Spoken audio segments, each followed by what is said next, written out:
hand when it comes to the area of health. Health has been something she's been doing for so long. She's taught it. She's lived it. Professor Grace Ayensu-Danquah. Good morning. Good morning, Senna. How are you? I am well, and I hope you are too. I'm well, by His grace. And it's nice to have you in the studio this morning. I know, I haven't seen you in a while. Yes. You are combining being deputy minister with being MP. Yes. How is it going? Oh, first of all, I want to say a big thank you to your listeners for tuning in this morning to listen to us. And we're so glad. And also to your team for bringing us news every morning. I mean, some of us have our dial on your station every day. So thank you so much for the good work that you're doing. Combining deputy minister with MP, it's a lot of work. Remember that I'm a new MP as well. Yes. So I think that the older MPs maybe have built up their systems in their constituencies already. Okay. So for me, building my systems in the constituency and the deputy minister of health is a huge task. Okay. But that's one of the reasons why I ran for office in the first place. They said if you want your work done, give it to the most busiest person in your life, and they will add it to their work and get it done. So I am the most busiest person. I have added it, and so far, I think so far so good. It's interesting, and every time I go to the constituency, I also do community engagement. So every time, like almost every weekend, I'll pick about 2 communities and I'll go into the community and meet with them, do community engagement. Sometimes it is just my executives, and sometimes it's the entire community, because we've been in government now for over a year and a few months. It's not 1.5 years yet. But there are a lot of questions, lots of issues, lots of government initiatives and things that, people don't really understand at the grassroots. And there's, I think, a communication issue. So I think that it is incumbent upon us, every opportunity we get, to go and explain to the people and let them ask us questions. So it's not always pleasant, but it's not always pleasant. It's not always pleasant, because I think the expectations were so high, and there are people from the grassroots. A lot of people maybe expected more, and so far they haven't seen it. So it's not always pleasant at all. I mean, the last time I went somewhere, there was almost like a big fight, but that's why I'm there. That's why I bring myself into the situation, because I feel like if I'm there, I can really try to explain. And when you explain to people, they understand. They understand the circumstances, why we are here, where we came from, and where we are, and some of the things we have put in place to resolve the issues. One of the big, or 3 of the big issues that I hear on the ground, the first one is the oral. Everybody wants oral. If you get 9 Everybody people, wants oral to succeed. If you have 9 people talking, asking you questions, or 10 people asking you questions, at least 8 of them will end with, okay, so what about oral? Oral? At the grassroots, yes. In your constituency. So everywhere. Because sometimes people call in and we assume that these people are people who follow the news constantly. We understand why they will be. But you're saying that at the grassroots, I do 2 community engagements at least every weekend. So last weekend, I went to 2 of my communities, and I go into the community and I meet. We sit, we have chairs, and then mostly I don't talk. I just tell them why I'm here, and I've gone to Accra, and this is what is happening in Accra, like maybe 5 minutes. And the goal is to listen to the issues on the ground. And if 10 people get up and say something, at least 8 of them will talk about oral. The second one is jobs. I think the number 1 is actually jobs. We have a huge percentage of young people that were looking for jobs, and they feel like they haven't received those jobs. Even though we are trying, there's a little bit of anger in the system regarding jobs. And the third one is the Women's Bank. So those are the 3 issues that I have flagged that people are complaining about. But at the same time, my job is to really explain to them that all these things it's a process. And from where we came from, and how well we have done in terms of, I heard President Mahama saying when I got into the studio that of all the things we are doing, the big push, everything we are doing, the development, in my constituency, the CHIPS compounds that I'm building, the schools that I'm adding to, the dormitories, the classrooms, the dining halls, that we have not borrowed any money from outside to do that. Most people maybe didn't know that. So it is our job to explain to them that first we want to do these things. They should give us time. We will get there. We haven't forgotten about our grassroots. NDC is like a grassroots party. Yes. And that is why some of us joined NDC, because you can get anywhere regardless of your economic background, or your father doesn't have to be such and such a person to get through in NDC. So it's almost an equal opportunity political party. And that's why people like NDC. I think that the base for NDC is much larger than MPP. I believe so. Except, of course, the MPP people, they like propaganda. So they will come and tell you that this is their stronghold and all that. No, I think that truly that NDC has a wider base. So it is up to us to really explain to the people that we haven't forgotten, that we really are here for them. Most of us run for office to support them. And because we saw the depravity, because we saw the lack of infrastructure, I'm talking about my constituency, the lack of certain things is why we stood for office in the first place. So we haven't forgotten about them. We are diligently working. President Mahama is diligently working. And I think that the prudent economic management is also very, very important, because we know where we came from in terms of our finances for the country. And so if we are prudently managing what we have internally, for me, I think is the best scenario. But if you don't explain that, how would people understand? So I try my best every time. Sometimes last 2 weeks Saturday at midnight. How do you know what they're going to ask you? Pardon? How do you know? Because if you open the platform, you say, okay, come and see. How are you able to anticipate what will come up? No, you have no idea. The questions they're going to ask you. No, you have no idea. You have no idea. It's just anybody can say anything. Of course, you brought yourself, right? Okay. And hardly does, for me, in my constituency, that's the MP, mount a thing in the market. Okay. And tell them that I'm here. Come and ask me questions. It never happened before. Okay. So hardly will an MP come into the community when it's not an election year and say that I have brought myself. Come and ask me questions. Come and vent. It doesn't happen.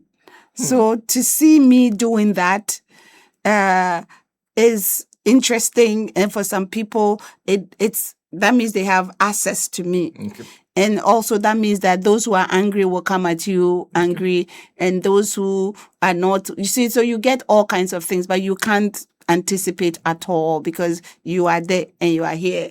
I'm building a 24-hour economy market in Kojo Krom. Okay. So I went myself. They haven't called me. I myself went to Mount, got a megaphone, not megaphone, but the sound system, everything. We played some music, and I took myself to the market. So I said, I'm here. We're going to do a 24-hour economy market. When we came, you told us that the market, there's no security, there's various entries, there's a lot of theft, people are stealing your things, you don't have proper toilet facilities, you use the bottom of your table, and when it rains it's like muddy, and it's really not a comfortable environment. So because of that, we have lobbied for the 24-hour economy market, and they are going to build it in Kojoko. Some people ask questions, and we don't want the market. This. So it's like I brought myself. Okay. But I also expected some of it because, I think, not that I think, in Ghana we are highly political. Okay. So if you're on one side, you are extreme side, and the other person is on the extreme side. So nothing you do, sometimes I see, will be enough for the other side. Okay. So the other side they brought people, and the whole idea is to diminish what you're coming to say and to make you, even people were insulting you and stuff like that. Okay. But you have to get used to it, and you really have to bring yourself, because once you bring yourself, you are more accessible. People have issues. Not everybody will like you 100%, right? But at the same time, even those who don't like you, at some point, if you're accessible and you try to explain things to them, I think that a few will understand that, oh, this woman, she's not too bad, even though I'm, let's say, MPP and I didn't like her, I think she's reasonable. There are reasonable people Yes. who will understand. Between, And those who will not understand, you still don't give up on them, though. Okay. Because the more everybody is on board, the more we can get to that vision that we have all asked for. The more Ghanaians are on board, the more we can understand President John Dramani Mahama's vision. You understand? He promised us certain things, and he's well on his way. Has he done everything 100%? Perhaps not. But who does everything 100%? But you can tell that the system has changed. Who would have expected in 2024? That was only 2 years ago, a year and a half ago. Me, in my constituency, some of the things I'm seeing, I would have never expected that in a year and a half. Okay. The big push, Kojo Krom Road, that road, sometimes on Sunday, you can't pass. So from Intraban to like Fijai, to Nkrofo Junction, it is so choked. You will stay there for 2-3 hours, and it's like bumper to bumper. Today, in my lifetime, that road is going to be dualized, with perhaps a flyover. I mean, that one day I'm just going to bed and just waking up to see this thing happen. I mean, they have started, they're clearing the sites and all that. So every time I go there, I'm so encouraged, because I'm like, wow, in my lifetime, this road that we have complained about, the Kojokom Bridge, is some small bridge that used to pass over the train rails, right? Okay. And the people pass with the cars on the same stretch. I mean, it's the same bridge. Okay. So there's no pedestrian walkway and the car walkway. So we are walking on the same, and so many people have been hit on that bridge. Okay. Today, I went to see the contractor. Oh, we'll do another one, a pedestrian walkway this way and a pedestrian. I'm like, really? In my lifetime? Okay. You understand? Kojokom, the train station has been, President Mahama finished it, I think, somewhere around 2015. Okay. He came, he commissioned it, they took it to Takrady. Since then, all the brand new train stations that he built have been dormant. Some of the trains have even, they say they've removed the wires from the train stations. Nothing has happened since then. Okay. Today, they said they're going to open it to Takrady. And sometimes I feel like I'm dreaming. Because these are what we expected. Okay. And in our lifetime, in less than 2 years, some of these things are happening live. It's not like somebody said, oh, these things are like live. We are building a chips compound in Eshim. The Eshim chips compound was in a classroom. Like the chips compound, the end of the last room in the classroom was their chips compound. Okay. The classroom building. Now we have was it not being used by the school? No, the school they still handed the last 2 rooms to the hospital to do a chips compound. I see. Yes. Today, we have built a brand new, it's even more than a chips compound. It's like a clinic. Okay. Cancer Road chips compound. It used to be in they didn't have a chips compound. So somewhere around 2019, the chief approached me and said, yeah, we can do something. So she said, the palace, one side of the palace where the old chief had died is empty, so you can use it. So we walked through, we configured it, the place where we have to do, where you go to accountant and all that, we did, and we opened the chips compound there in Cancer Road, in the palace. Okay. Today... That was when your party was in opposition? Yes. But you know me, I do these things all the time. I started in 2010, 2012, a long time ago. I see. So we did everything. We opened the chips compound there inside the palace. Today, we have a standalone clinic in less than a year and a half that is almost completed with the District Assembly Common Fund. Remember the Common Fund, at first they used to bring 40%, and all the contracts will come from Accra. Yes. Now, they are bringing 80% down to the assemblies. And they have taxed us. They didn't just bring the money. They have taxed us. They have given us what to do with the money. Use 10% for this, use 20%. They have broken down how you're going to use. So when your auditors come, they are looking at those breakdowns to make sure that you have used that money, utilized that money that way. So today, Me, I have so many projects, over 17 or 20 projects ongoing. 17 to 20. Ongoing today that there's no issues with them. So me, I'm like, I'm so excited. But 1 year down there, you're 1 doing. year. When you go to my secondary schools, I have 6 secondary schools. One secondary school is a technical school. You know how technical education is really important, I think, to our future. So I want to first concentrate on my technical schools. I have 2 of them. One of them is getting 3 projects at the same time. Okay. One 18-room classroom Okay. that includes an office and everything. 18 room. 3-story, 18-room classroom. Okay. We have the contractor is on ground, or not that me. I go and It's being worked on. I monitor all my projects too. Okay. So on a weekend, I'll wake up Sunday early and I'll go to all my projects, even before I go to church. So one compound. Then we are building a boys' dormitory. Okay. 2-story with the housemaster's quarters, which is like a 2-bedroom apartment, kitchen and everything included. Then we are building a girls' dormitory, also 2-story, with the house mistresses thing, all ongoing, that they have started, that I can see the bricks are going up, that the design is there, the contractors are on site. That's just one school. For one, so One school. It is the one that is the least developed. Okay. So I start from the least developed to the most developed. Then one other school needs a girls' dormitory. That's Isipun Technical. We're giving them a 2-story girls' dormitory, including the headmistress. And all these projects, I asked the contractors to include a borehole. Okay. So each of my contractors, you give me a borehole before, because you're going to need water at the site. So don't come and put a poly tank and lift it and go. Build me a borehole. Drill a borehole. Drill me a borehole so that the school can use it after you leave. Oh, that's a good one. Yes. It gives me how many boreholes? Now I have about 4 boreholes that the contractor has done.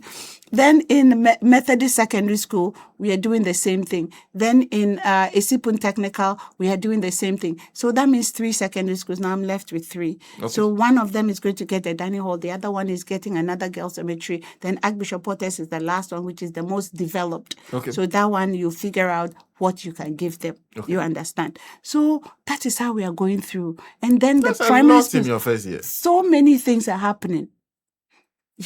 So me, I'm honestly honored, excited, and really, really ready to go, because I, in my lifetime, have never seen anything like this. Okay. And the interesting thing also is that the constituency is STM, Sekondi Takoradi Metropolitan Assembly. Yes. It's 3 constituencies, Takoradi, Sekondi, and Iskaduketan. Okay. Iskaduketan is the largest, at least by population. We are about 140 something. I think we are more, way more than the actual I didn't think so. number. I thought you were the smallest. No, we are the largest. I have, if you fit Sekondi and when Takoradi. You hear Sekondi, Takoradi, you think that they will be the biggest. If you take Sekondi, Takoradi, and you fit it into Iskaduketan, you still have room around it. Oh, really? Yes. Because Iskaduketan has the more rural, it goes all the way to Mpoho on one side, goes all the way to Daboase on the other side. We border Shama, Daboase, Mpoho, Sekondi, and Takoradi, and Kwesiminti. So a lot more work for you to do. It's a lot of work. So there are places in my constituency that will take you about 2 hours to get there. Good road? No, and the road ends. At some point? At some point, the road ends, and then now you are in the rural areas, and you are in like no roads and everything. We even have areas that doesn't have electricity, so we are looking at rural electrification. And so the transformers are there, and I'm working on, hopefully this week, we will see people on the ground doing rural electrification in areas which we call Ahanta Mampong. Okay. Back there, that's where all our farming areas are. And we are trying to get the farmer service center there. So I have to prepare so that I can go and beg for a farmer service center. I need a light, I need the boreholes, so that I can show them that, look, I've done everything for you. Just come and put this farmer service center there, because it's my farming area. Okay. And we have a lot of farms, and you'll be surprised. I have a lot of cocoa. Okay. I have a lot of rubber.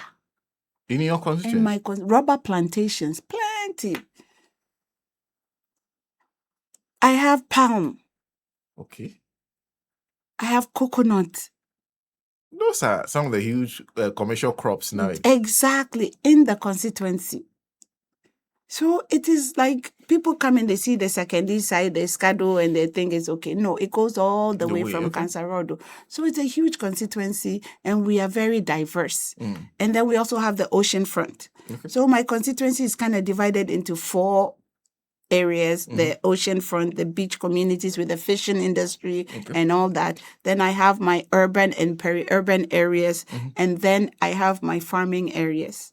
So I have to cater to everybody. I have to cater to, and I can't, they're all not the same because the needs are not the same. So I have to make sure that I have catered to the right people and that you're not bringing the fishing community needs to the farming community. They're 2 different entities. So I have studied, there's no place in the constituency that I don't know.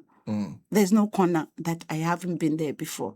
So you can't stun me about my constituency. Sometimes if somebody comes to some village and they see that I'm standing there, hey, what are you doing here? But this is my hometown. It's my hometown. Everywhere is my hometown. No? So I'm enjoying it.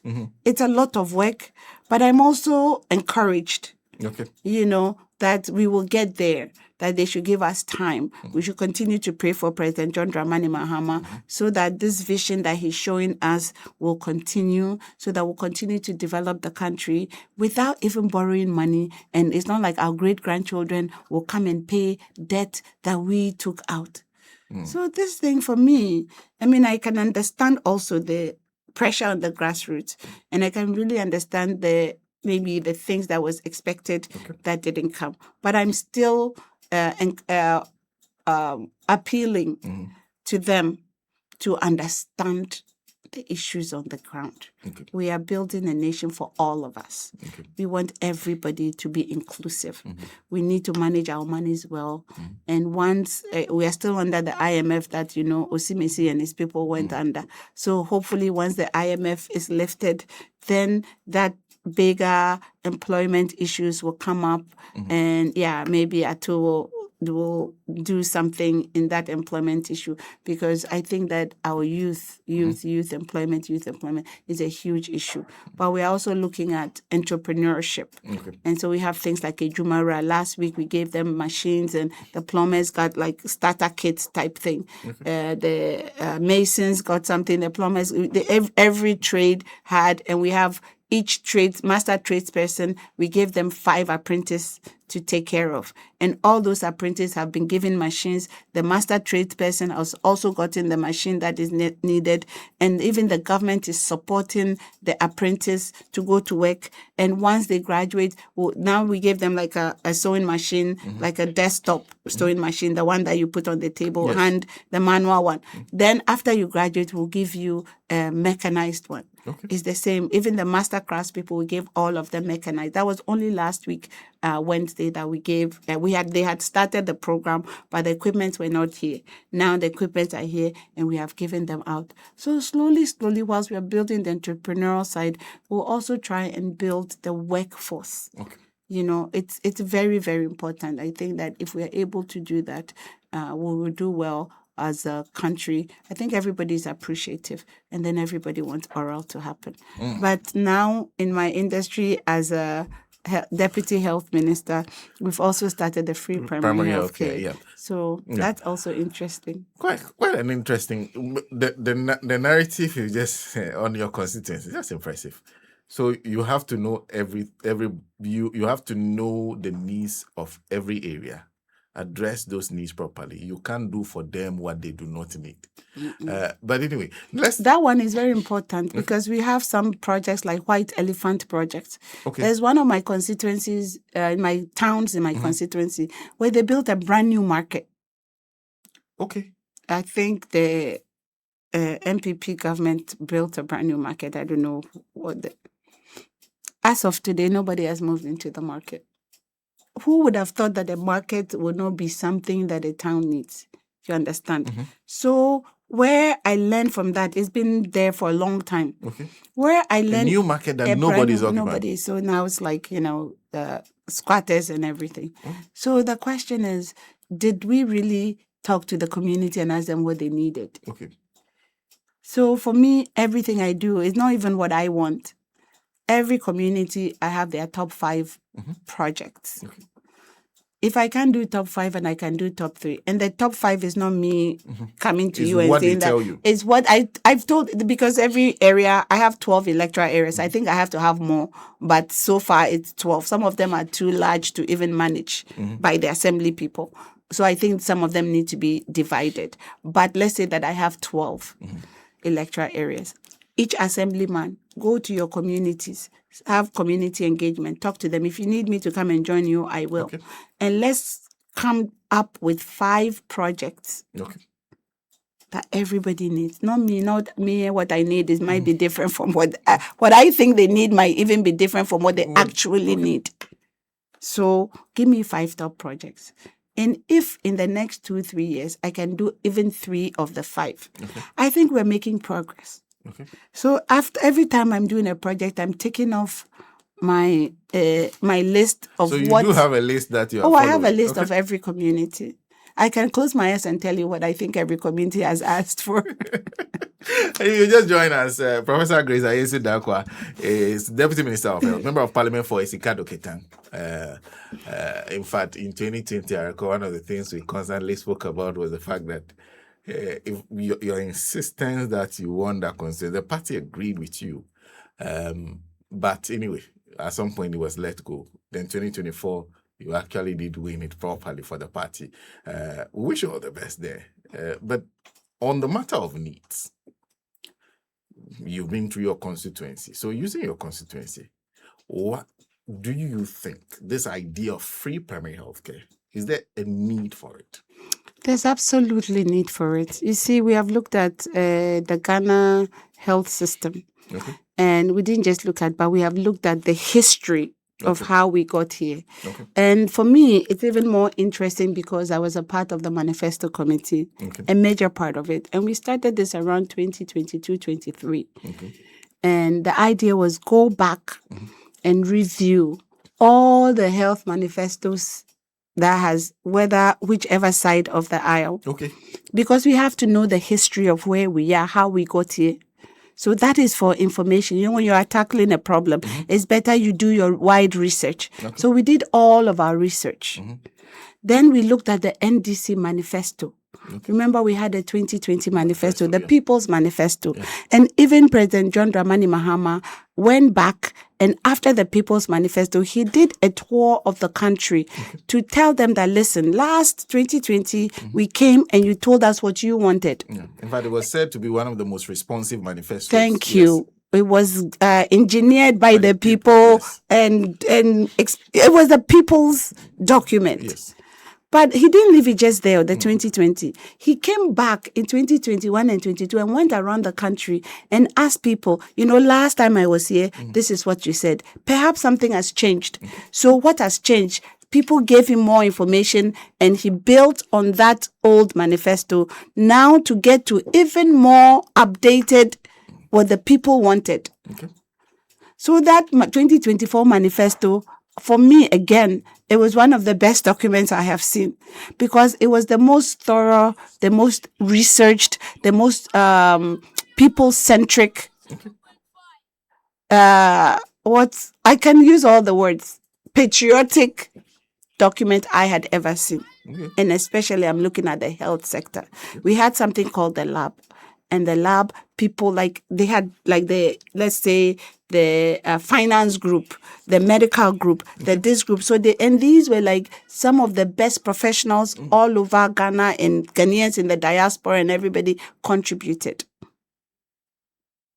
So this document, the health one, I was so excited. So when we launched it in Winneba, I had to be there, and it was so good. So for me, seeing what we are doing now, the implementation of the thing that we thought about several years ago that is now coming to fruition. It's like you got pregnant, you conceived, got pregnant, carried the baby for 9 months, and now the baby is being born. Or the baby has been born.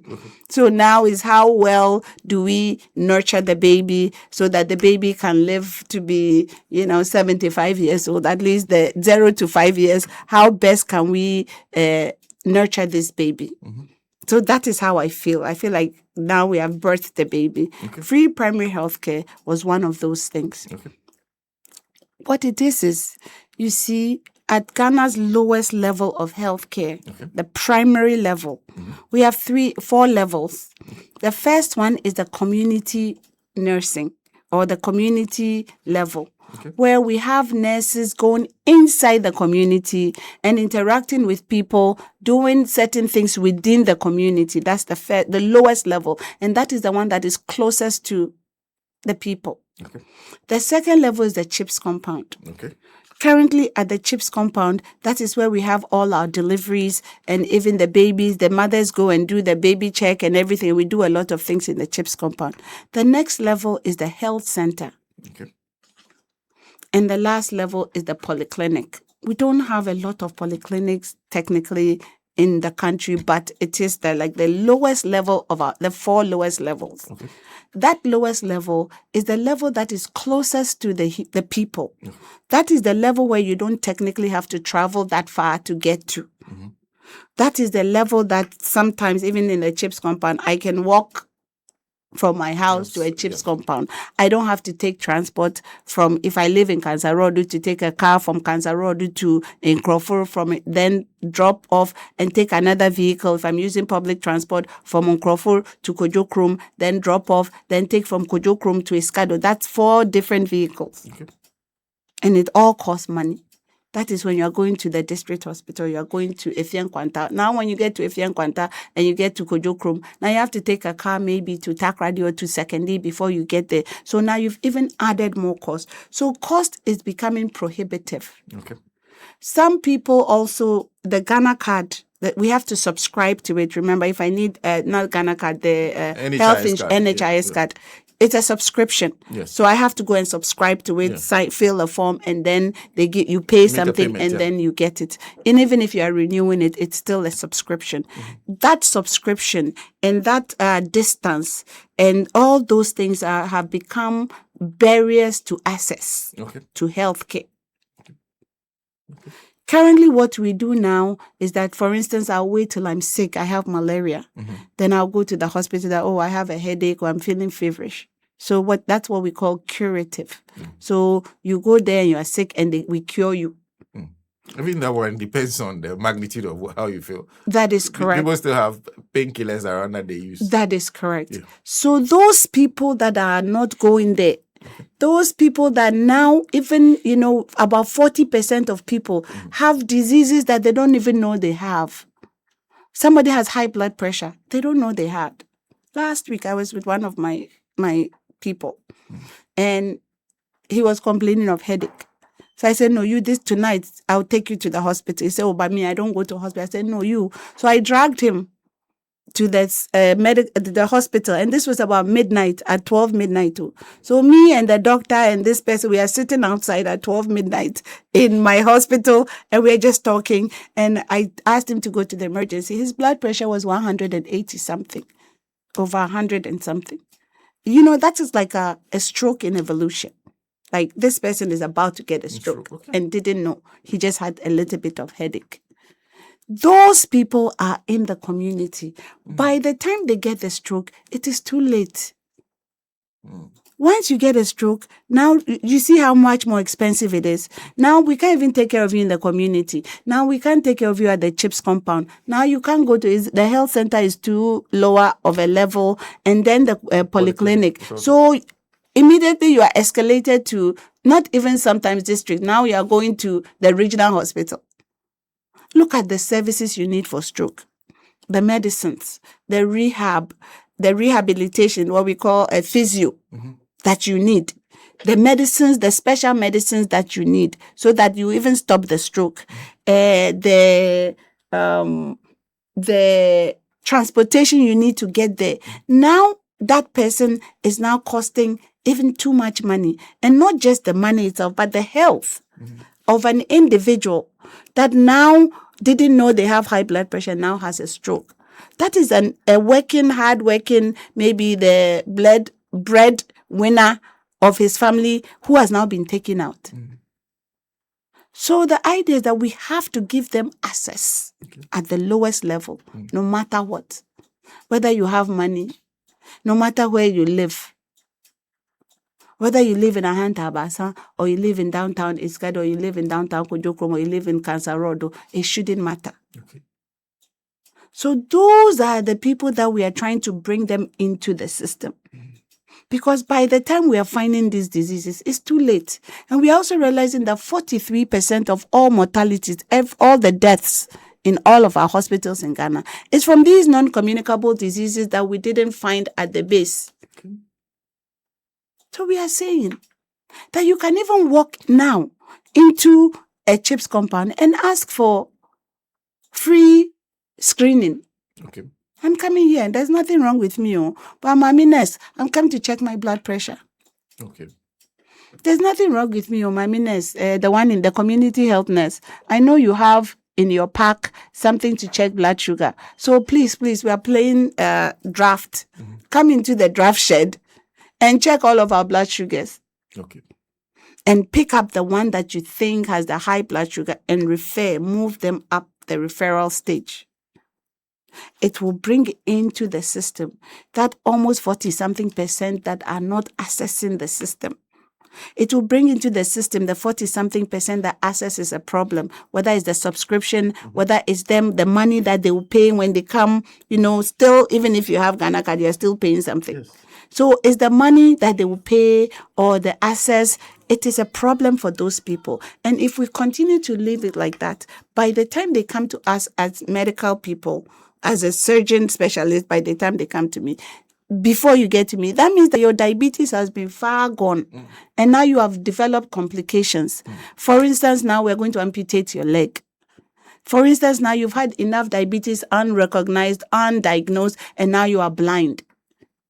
You've had diabetes or high blood pressure unrecognized, undiagnosed, and now you've had kidney failure. So now we have to go and look for dialysis for you.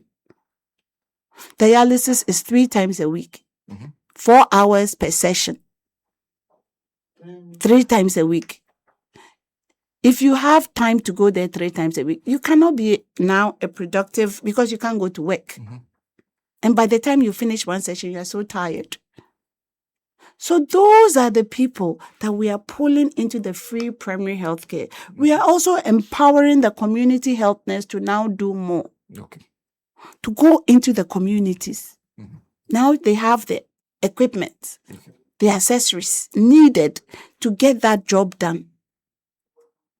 So we will pick up, if not all mop up all the 40%, at least we'll mop up 30-something%. That way our morbidity and mortality in that country will go down. That is the idea behind it, and it's one of the most brilliant ideas, because remember, we have to reach universal health coverage by 2030. Okay. If we don't mop up that and bring those people in and make the lowest level, and the closer health is to you, the more likely you will access it. Okay. So it is a brilliant, novel idea that will make more Ghanaians healthy. It's now preventative and promotive. The community health nurse is in the community. Oh, madam nurse, I felt a lump in my breast. Okay. Just talking to her in the community. Oh, really? Okay. Let me go to your room or something. Let me see. This one, bring it to the CHIPS compound. When you get to the CHIPS compound, no, this one looks like it's breast cancer. So let's escalate it to the appropriate level of care. That might be the district hospital, or it might also be a regional hospital or a teaching hospital. By the time that person who we have discovered in the field or in the community with breast cancer, and we have escalated the care, they won't come to me as a surgeon when the thing has already spread. It is already spread locally in the breast itself. The lymph nodes are all lumpy. The bone has been infected, is what in medicine we call metastasized. Because what we are seeing now is most of the people coming in that way, we are seeing them at their end stage. Okay. When it has gone too far. And when it has gone too far, there's not much even medicine can do. Sometimes what medicine only does is something we call palliative. Because it has gone so far, we don't know what to do. So you're basically managing. We are managing pain, symptoms. Okay. So palliative, we want you so that you are not in pain. We clean it up so that you don't smell, because the breast is now a wound, right? So the cleaning up is not to get rid of the cancer, it's to even give you proper hygiene. Because now it's a wound that it's not a non-healing wound. Mm-hmm. So there's a scent, or there's a smell to it, like necrotic tissue has a smell. So we clean it up and wash it up and remove it, not because we are curing cancer, but we are removing it because we don't want you to smell it, because it becomes a stigma thing. Okay. That is what we are doing with the free primary healthcare. It is, I think, the game changer Mm-hmm. policy that is happening in Ghana now. We are starting in 150 facilities. 150 across the country. So almost every district will have one to a certain extent. And at those places, so remember, we are starting, but we are not also going to start with the current lack of equipment and everything. Okay. So we are resourcing or retooling all those facilities, at least starting with the 150. Because like everything else, we need to test it and see how it works as part of implementation before we roll it over across the country. Okay. So 150, we add to it, the year we add to it, and as we are moving, we will learn certain things. Okay. So it's not a general rollout now? It's not a general rollout. We're doing 150 facilities, which will be put out in public, and everybody will know which are the 150 facilities. But the criteria for those facilities are the hard to reach or underserved areas. Okay. And you're doing this because you want to understand the gaps. We already understand the gaps. Yes, we know the gaps. Then why would you roll it out generally? No. When like everything else, remember how we just roll out free SHS and now we're having a problem. It's always better to roll it out slowly, hard to reach areas. Like I told you about my secondary schools. I just didn't go and say, all my secondary schools, come and get this. Okay. I did a needs assessment. Okay. And it is based on that needs assessment that we have. So everything we do is evidence-based. It's not arbitrary that we sat down and we said, it's evidence-based. Okay. So the underserved areas will be the best place to start. Okay. As we are moving along, we may adjust certain things. I don't know what they are yet, but so far it looks like it's going to work the way we have envisioned it. Then slowly we add to it, and by the end of 2020, let's say even 2027, the entire country would have that to every CHIPS compound, every community level health center, every CHIPS compound, every polyclinic, as well as health center, and every polyclinic. Okay. If you are going to the district hospital, that is where your free primary health care cuts off. Okay. So at the district level, even if you're in the CHIPS company, we are escalating your care. In medicine, we call it moving you to a higher level of care. Okay. For instance, you come to the CHIPS compound, and the problem that you have, we can't treat it because remember, there's no doctor there, and there's the CHIPS compound are staffed by the midwife and the community health nurse. So at that level, if the problem that you brought is not within the remit of that particular level of care, we escalate your care to a higher level of care. Okay. Based on where you will find that particular service, or where you will find that particular equipment and things that can take care of your disease. And it's not just Ghana, it's everywhere in the world. Where somebody comes to me, even if I was in America, and I say, no, this thing that you have, it's a much more advanced cancer, for instance. So let's send you to the specialist cancer center.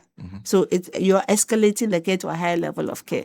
So once we escalate you from the primary, which is the polyclinic, now you need your national health insurance. Okay. So at the earlier stages, you don't need national health insurance. All you have to prove is some sort of an ID, the acceptable legal ID in Ghana today. Then you get your care for free. Okay.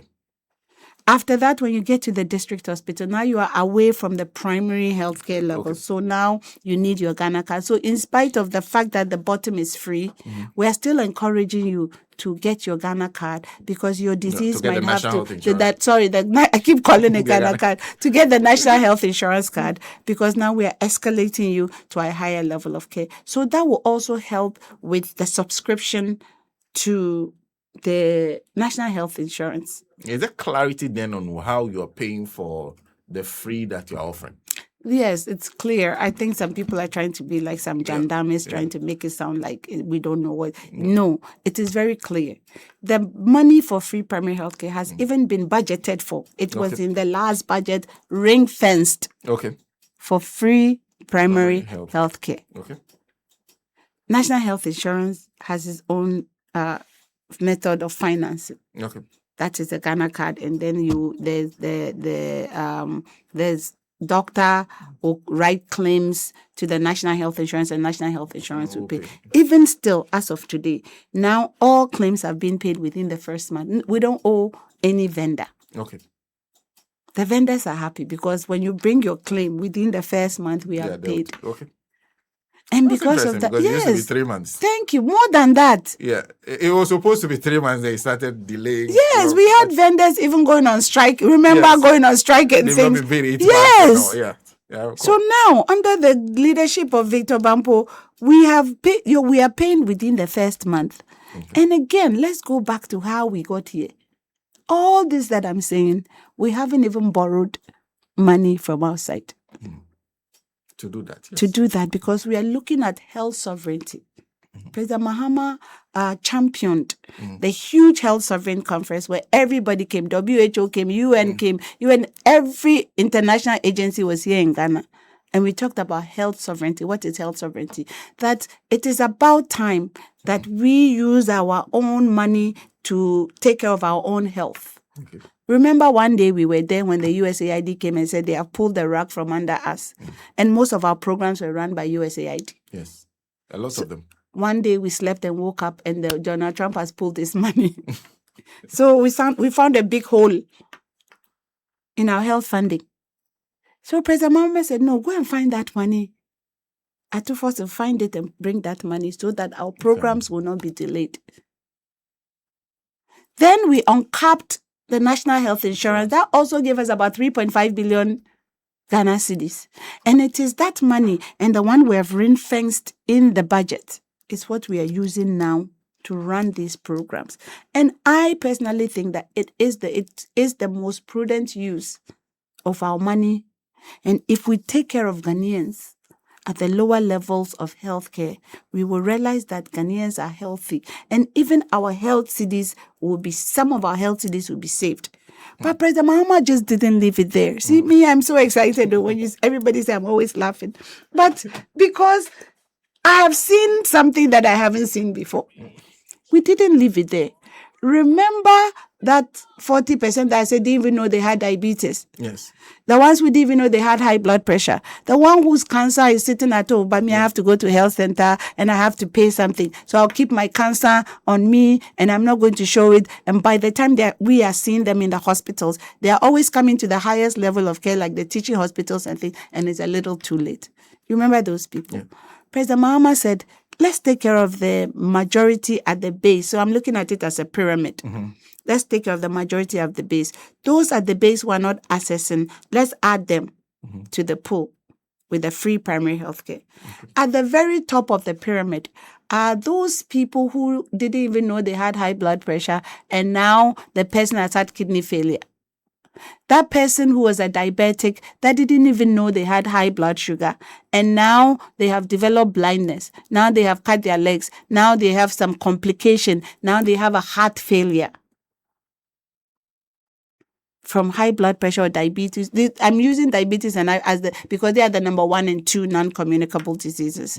The non-communicable diseases is also affecting over 40, about 43% of all deaths in this country is coming from non-communicable disease. If we continue to leave it as is, by the next time we know it's now 50-something%. killing our people. Real Ghanaians are dying from non-communicable diseases. So we have to do something about it. We have taken care of the base by adding preventative and promotive. We have taken care of the base by making it free. So everybody can access it. When you come, you will get the services you need at that level. That will make us healthier. But for those who the free primary healthcare didn't catch, and they've already had their complications. They already have the kidney failure. They already have end-stage cancer. They already have heart failure. They are already having problems. Those are the ones on the top, and we did something called Mahama Cares, the Ghana Medical Trust Fund. We also ring-fenced money to take care of those people, because by the time you get to that critical level, that level where now you have a complication, now you have kidney failure, you need dialysis, now you have a heart disease, now you have heart attack and all that stuff. You had a stroke, now the complications, what we have to do for a stroke. That means that now you are in the very top of that small top of the pyramid. There's 43% people there. Now those people will now need specialist care, because now their care has to be super specialized. Remember, we need even the place. Those people need machines that we don't even have some at the base of the level. They need expensive high-tech machines like MRI.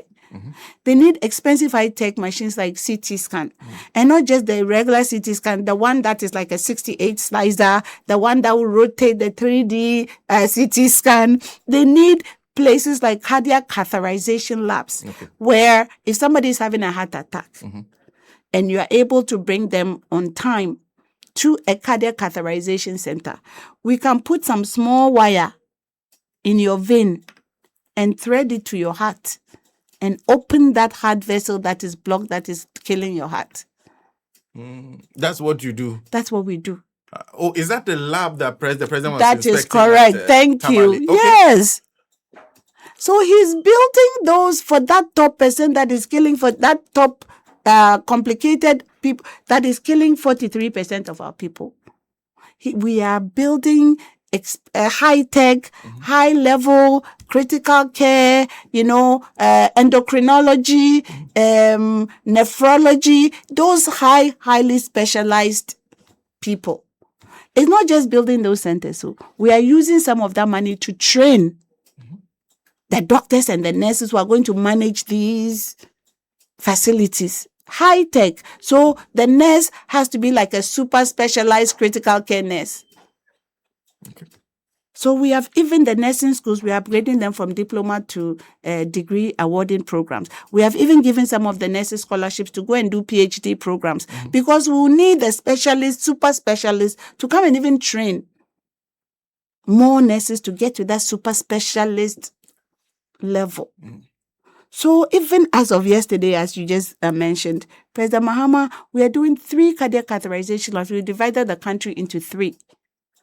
Tamale, the northern half, the middle half, Ashanti region, Kumasi, the lower half, Greater Accra, Kolebu. So that when you are having a heart attack in Tamale, they don't have to find a car and take you to wherever, and then get you to Kumasi or bring you to Accra to Kolebu, because chances are you might not get there. And we have history of people, famous people, MPs, and things that those things have happened to before. So we are regionally replacing some of these things, so that proximity, again, is the same as the free primary health. The closer you are to that health care, the better you can access it. It would also help to the free primary health care. It will help to decompress where everybody is going to a higher level of care already. Even when I have headache, I say, let me go to Kolebu. Yeah. And that was one of the things I was coming to raise, because you talk about promoting. To many people whenever they get sick, they ignore all the health center, the polyclinic, go directly to the the promotive, exactly what are you doing at that level to perhaps change attitudes for them to know where to go to when there is a problem? Somebody doesn't even know where the polyclinic in their neighborhood is. But they know where the district hospital is. Everybody knows the and Kolebu if you're in Accra, and if you're in Kwanta. So that is where we are trying to, but so that we can decompress the top. The real care The preventive and promotive is happening at the base. So if I have a headache, I don't just have to run to Kolebu. Now, when I go to Kolebu, when my care has been escalated because now perhaps I have cancer, some bad stage cancer or something. Now, when I get there, the line is not long. Okay. Now, when you have trauma and you go to Kolebu, they are not telling you that there is no bed. Okay. Because we have decompressed the top so that the services that are needed are at the bottom. Okay. There's not a long line. You don't have to go and wait. The ambulance will get there and now there's a bed. Okay. Because not everybody there needs the higher level of care. Okay. And what we are doing to promote that is, this is one of why I'm here, a part of why I'm here. Okay. It's about public education. Okay. And the public education is a huge aspect of this, because not only do we say we have free primary health care, but we have to drive demand. Okay. So that me in my community in Sofokrom, I can say that, oh, I have a headache, but why must I leave Sofokrom and go to Efiankwanta or come all the way to Iskado Hospital, which is now serving as our district hospital, when I have a CHIPS compound there in Sofokrom? And I can go there, it's 5 minutes from my house, and I can get the same care. The reason people are skipping the bottom part and somebody doesn't even know where the CHIPS compound, especially in the peri-urban and urban areas, they don't know where the CHIPS compound and the polyclinic is even in their community. The reason the people do that is that they feel like the services, they won't get the necessary service there. So if I'm not going to get it, why must I waste my time and go there? I will just go up where I think I can get it. So it is our responsibility to equip the basic level with the necessary things, so that me that I'm going to seek health promotion, me that I'm going to find out even what should I eat, like, oh, I'm pregnant, they said I'm anemic, so I need to eat iron-rich foods. Okay. That's health promotion. Thank you. I can go there and ask, what are iron-rich foods? Is it contomre? Okay. Is it that you have to add liver? What are the foods within my area that we plant there that is higher level? Okay. And we've also added mental health. Okay. Because mental health is increasing. It's increasing, and it's sometimes a taboo, and people don't talk about it. And there's, of course, cultural and traditional issues around it. So now we can also assess it. And there's a huge issue with drug abuse now. Yeah. So those are the things that we are trying to take care of the lowest level, so that not everybody runs to the higher level. Decompress the higher level. Concentrate on promotive and preventative. Prevent this 37% at the top from dying from non-communicable diseases. But even if you get to the top of that pyramid, there is the Mahama Cares to take care of you. Mahama Cares is not only equipping those high level, like the cardiac center, it is also doing research, also training doctors and nurses in that high level fields to come and augment the health system. So as we take care of the top, then those of us who are relatively healthy, those of us who we took care of ourselves a little bit and we don't have diabetes or high blood pressure or anything, then we are in the middle. We go to health. You have your Ghana health card. I go to district hospital. I'll get my generalized care. Even me that I'm healthy, I can now go to the CHIPS compound, which I have personally not even accessed before. So a few things, because you're maybe doing the Rawlings regime, a bit of Kufuor. By the time Kufuor left, most of those things have stopped, because there was a lot of education that was done on the ground. Usually what you needed was to put something on top of a car, drive it around, and then you're talking to people. Now we have more community radios, but less education. So you do realize that what you're doing is committing to two things. Escalating promotion, and then also running one of the massive program of equipping from CHIPS compound through all the way to the polyclinics. Does the government appreciate that? That's what you say you will do. We have bought almost 34,500 and something equipments that we have already started equipping the 150 that we are starting with. I think we've already started giving them the equipment. The community health nurses in all those 150 facilities that we are starting, they will get all that they need. And now I saw something about Aboboya, MPP, my MPP brothers and sisters. I think you're running Aboboya. I know, right? They're trying to cause mischief. There is nothing wrong. And the Aboboya is not an ambulance. What we are using the Aboboyas to do is to really give the community health nurses that extra, I think they all live in Accra or something. Because if you come from a place where I come from, like let's say Ahanta, Abasa. Okay. Yes. That CHIPS compound in 2019, 2020, they didn't even have electricity. They were not connected to the grid. I connected them to the grid. They had water issues. I dug their borehole, put a new pump, and now even brought the water or the tap close to the nurses' quarters. Okay. You understand? If you are coming from there, if you are a community health nurse and you have to go into the community I have to mention names like Bonhomboden and Bredane. Okay. These are the remotest areas of my constituency where the road stops. Okay. And it's all path, like footpath. And sometimes if you're lucky, your car can, maneuver its way and get through those places. That is the nurse that we want to give that Aboboya. Okay. So that they are not carrying too many things, they are not getting fatigued from work. There's a chest or a cold chain. When you're taking vaccines, they have to go by a cold chain. So it has to be within a certain temperature. Okay. There's inside those Aboboyas an area where they keep that vaccines. Okay. So the community health nurses can penetrate into the hardest to reach areas to do community health screening, to bring community care, to bring health care to the people in the most remotest areas. There's 1 billion people in sub-Saharan Africa live in the area with little or no access to health care. How do we penetrate those people? And we call them the last mile because the road stops. And that last mile is the one where you are carrying things through the bush and sometimes you have to go through streams and stuff to get there. That last mile. If we equip them with a tricycle, their work will be much easier.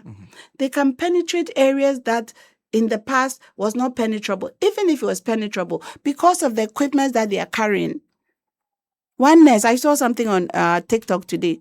She's even, the vaccine thing, the ice box, the handle, and she's showing us how difficult it is to even have that short handle. Okay. And also have the rest of the equipment to penetrate to where she's supposed to go and do her community health nursing. If a person, she's begging for a tricycle, so we're going to find and give her one. A person like that, if we give her a tricycle, I think it is enhancing the work. And in any case, if she gets into that hard-to-reach area where I'm telling you where my road ends. So my road ends in Mampong. From Mampong to Mbredane, if you even have a proper vehicle, it's about 1.5 hours or 2 hours. And if it rains, you can't go because it's a muddy road. And once it rains, forget it, you're cut off completely. And those are my farmers, my cocoa farmers, my rubber plantations, my coconut plantations, my palm plantations, the people who are bringing us the cassava and the plantain and the food stuff that gets into our market. Why must I not give them a vehicle to penetrate and go and take care of the people that are taking care of our food? So this mischief and jandam or whatever they choose to call it, it's not going to wash. Ghanaians appreciate the work that we are doing. And like I said, like everything else is about proper implementation. If this formula or this policy is implemented well, everybody benefits, even the MPP chairman. from Imbridane, where we can't get to, and his children will benefit. So, health is not politics. Yes. It's not about NDC and PP. It's about Ghanaians who need the proper health care, who need the proper leadership to drive that proper health care. We went to bed. I did. I'm talking about myself. I prayed that God should give me someone who's a visionary, who can understand, because I'm a medical person. And because I trained outside, I saw some things that I felt like things need to change. Okay. And I prayed. And God brought me President Mahama, who is the most visionary, understands it. When he's talking about health, the other day, he was talking about, when we launched it, he was talking about health. Somebody next to me say, "Hey, Dr. Mahama." Because his understanding of the issues is so in-depth and so spot on that he has acquired like a super specialty in healthcare. He can explain the issues to the last detail. I mean, who doesn't want this man? So I always thank my stars and God that he has given us this person who is so visionary and who is not looking at, it's this people or that people. He's looking at Ghanaians, the health of Ghanaians. So I will urge my MPP. I was on one of the radio shows the other day, or TV shows, and one of my fellow MPs called in. This program, it won't work. And we are saying this, and we are saying that. So the simple question was, please, can you ask him if he has read the free primary healthcare policy document? Oh, I haven't read it. So why are we having an argument? If you haven't read the document, why are you disputing the document that you haven't read?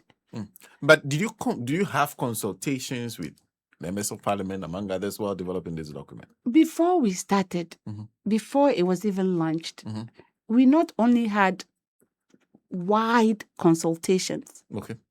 We met all our stakeholders, from Christian Health Association, Ahmadiyya Health, to all our stakeholders, including all of our foreign partners in health. So you've subjected it to the scrutiny of all those people? Yes, and we asked for input, including even House of Chiefs, traditional leaders. We went to Gamanche. We went everywhere. So it is not some document that we hid under the table and all of a sudden we came to launch it. And when we come, we tell you what we are planning to do. And if you have any input, bring it and we will include it. So we have done a wide consultative, even with members of parliament that are not on the health committee. Plus the health committee itself. So this is being guided by a policy document. That is correct. Okay. Because typically we start before we draw. No, please, we are not. We are not. So there's we are not like them. So there's a policy document you can pick. That is correct. And read exactly what you intend to do under this. Exactly what we intend to do, the full policy, starting from how we got here, some of the international treaties that we have signed, the National Development Plan, the midterm development plan for Ghana Health that we have all sat down to plan. This is the Ghana one. Plus the international treaties that we have signed on to, Universal Health Coverage 2030, the new one that has come, the 2026, the Abuja Declaration. We have done all that to tell you the preamble under which we got to this stage. Remember when I tell you we were doing the manifesto? SDGs, Sustainable Development Goals. We have done all that to even explain to per the policy. These are the reasons why we are here, and that is why we have to go here. And this is the policy. This is what we intend to do. These are the percentage of people that we want them to come in. These are the barriers to entry. We want to remove those barriers to entry at our lower levels. We want to offer free at the lowest level. And we have explained everything. The man hasn't read it. He's coming on air to have an argument and a discussion on a document you haven't read. And not only that too, you remember that even Ghanaians, we poll or we tend to congregate in places like marketplaces. Yes. We congregate in lorry stations. In some communities, we have something called parliament houses, where whatever it is, all the concern in town, if you want to hear who is doing what, you go to parliament house. I have some parliament houses that I don't miss. So So I'll be you know, driving I'll be driving. I'll stop. Oh, stop. Let me go and say hi to them. Because that is where you hear the real issues on the ground. So I'll go and sit there. Oh, today I came to greet you. Salam alaikum. How is everybody doing? Oh, so I sit there.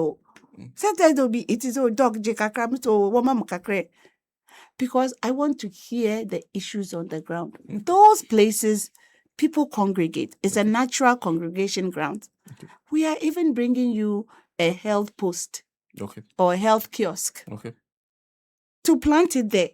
So that if you are taking a lorry and you are having a headache, or you are taking a lorry and you think you want to check your blood pressure, it is right there. You don't even have to wait till you go home, go and change, take your market goods back, and then wear something different, and now go and find CHIPS compound. We are bringing the healthcare closest to the people. And all studies have shown the closer the healthcare is to the people, the more the access, the more people believe in it, the more people buy into it, and the more healthier the population. It's evidence-based.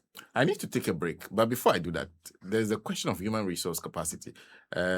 For the primary healthcare, which type of skills do you think you need the most? Do we have it? Thank you. Okay. Oh, I thought you were taking do a we break have and coming back. No. Okay. Yes. Deal with that. Then I'll take So, because, again, there's a staffing issue. Okay. Currently, we have over 70,000 nurses at home, maybe more, Okay.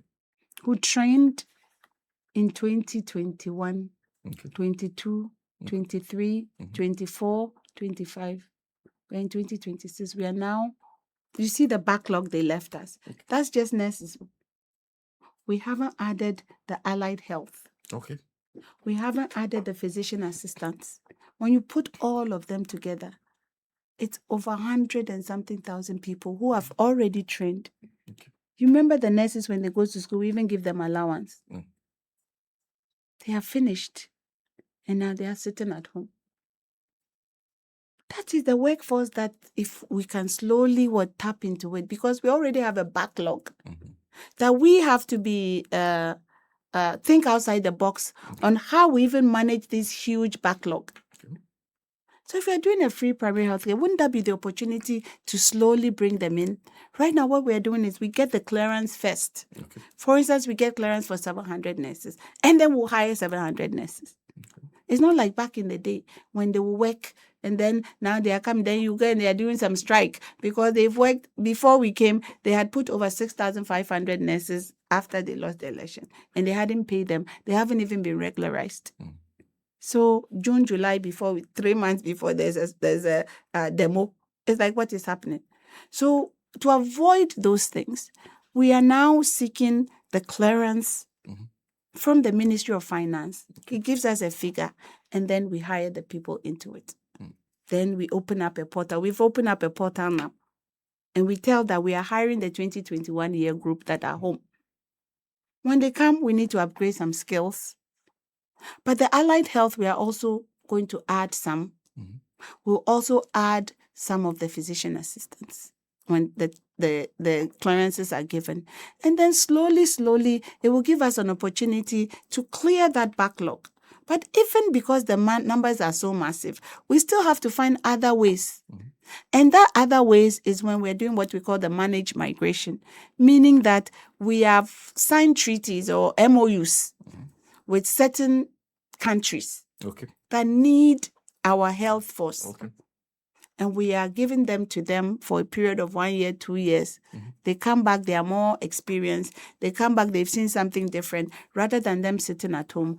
And then we are giving them out to the country. There are 14 countries that have signed MOUs with us. So it is a way of clearing that massive backlog that we inherited.